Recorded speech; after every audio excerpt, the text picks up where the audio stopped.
Welcome, game developer hobbyists!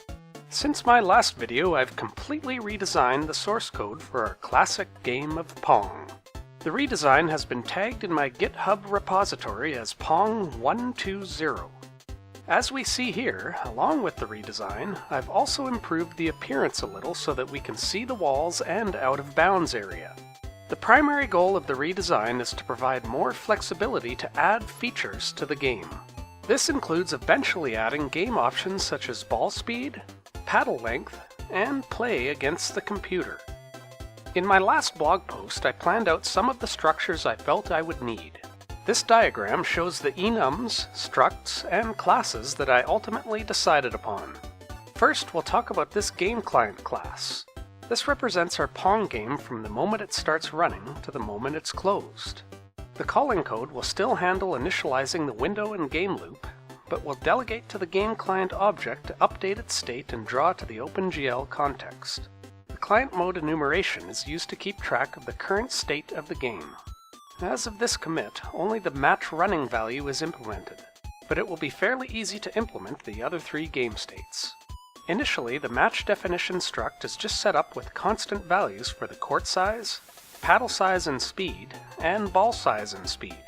The plan is to eventually allow this to be modifiable through game options. Also note that I've split things up into a separate match and match renderer class.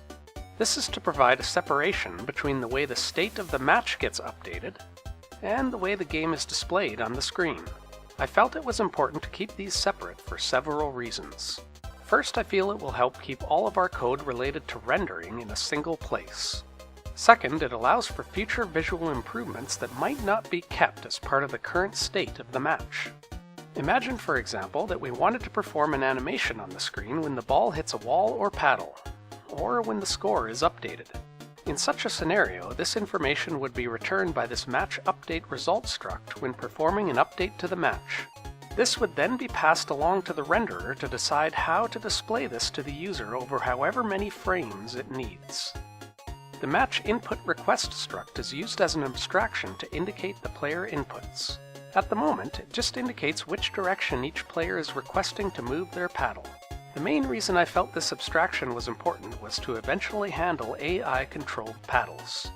The court collision check util class is used to determine what all happened with the ball in a single frame. If the ball is moving quickly enough, it's possible it can hit both a wall and a paddle. That's why the result is organized into a list of collision results and the final position and direction. At one point, the algorithm for this attempted to use a generic check for where two line segments intersect. I found this to be more complicated than it needed to be. It also had difficulty when the ball struck a barrier at the exact endpoint.